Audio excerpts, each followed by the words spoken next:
Guys మీరందరూ నా Krishna express blog మీరు అందరూ ఎంజాయ్ చేసే ఉంటారు. బట్ ఎండ్ టు ఎండ్ అయితే చేయలేకపోయినా కానీ నెక్స్ట్ మంత్ మాత్రం ఒక full fledged end to end blog అయితే మీ ముందుకైతే తీసుకొస్తాను.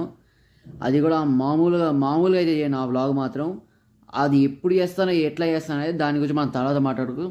ముందుగా ఇవాళ India versus England 4th test and మనోళ్ళు not too high not too low, కాకపోతే డీసెంట్గానే వచ్చింది మన స్టార్ట్ సోఫార్. అండ్ ఈ మ్యాచ్లో మాత్రం మన టీమిండియా మాత్రం చాలా క్వశ్చన్ మార్క్స్ తోటి అయితే వచ్చింది. నితీష్ ఇంజూర్డ్ అయిపోయిండు, ఆ తర్వాత ఆకాశ్దీప్ ఇంజూర్డ్ అయిపోయిండు, ఇక ఇంకొక ప్లేయర్ ఇంజూర్డ్ అయిపోయిండు. సో వీళ్ళిద్దరే మనకు ఆకాశ్దీప్ అట్లానే నితీష్ కొంచెం అలాగే మ్యాచ్లు గెలిపించిండ్రు వాళ్ళు. బట్ ఆకాశ్దీప్ మ్యాచ్ విన్నర్ అయ్యిండు, బట్ నితీష్ అన్ఫార్చునేట్గా అయితే కాలేకపోయిండు. సో ఇంగ్లాండ్ గురించి చూసుకుంటే వాళ్ళు కూడా పెద్దగా చేంజ్లు ఏం చేయలేదు. ఇఫ్ ఐఎమ్ నాట్ రాంగ్ మన వాళ్ళు అయితే 2-3 చేంజ్లు అయితే చేసిండ్రు. అండ్ వీ హ్యావ్ గాట్ ఎవరిని సాయి సుదర్శన్ అయితే తీసుకున్నాం కరుణ ప్లేస్లో. బట్ కరుణని చూస్తుంటే నాకు నిజంగా జాలేస్తుంది.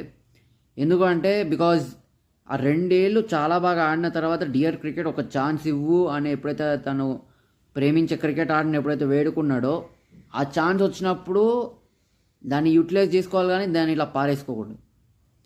అండ్ ఇక్కడ 2 కాంట్రాస్టింగ్ మ్యాటర్ అయితే ఉంది మనం మాట్లాడుకునేది. ఒకటి వచ్చిన అవకాశాన్ని ఎలా సద్వినియోగం చేసుకోవాలి, ఇంకోటి వచ్చిన అవకాశాన్ని మనం చేజార్చుకోకూడదు అనేసి ఒక పర్ఫెక్ట్ ఎగ్జాంపుల్ ఈ టెస్ట్ మ్యాచ్ అంతా కనబడింది. అండ్ కరుణాని దింపేసి సాయి సుదర్శన్ అయితే తీసుకురావడం జరిగింది. ఇంకా ఆ తర్వాత మీరు చూసుకుంటే కనుక మ్యాచ్ స్టార్ట్ అయింది. England one the toss choose to ball. వాళ్ళు కూడా పెద్ద చేంజ్ ఏం చేయలేదు. మళ్ళీ చెప్తున్నాను నేను ఈ మాట, ఇంకా చెప్పుంటే సారీ అండ్ మన వాళ్ళు కూడా కొంచెం చేంజ్లు చేసుకొని అయితే వచ్చిండ్రు. Match started. ఇంకా తర్వాత Yashasvi Jaiswal just took them apart. చాలా మంచి స్టార్ట్ జైస్వాల్ దగ్గర నుంచి. ఆ తర్వాత రాహుల్ కూడా చాలా మంచి షాట్లు ఆడిండు, 46 దగ్గర అవుట్ అయ్యాడు.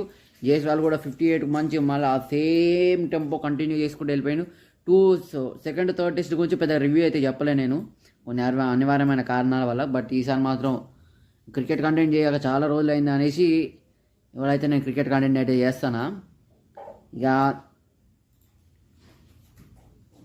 ఇక ఆ తర్వాత వాళ్ళిద్దరు అవుట్ అయిపోయిన తర్వాత then came Sai Sudharsan. Dude what a player this boy was.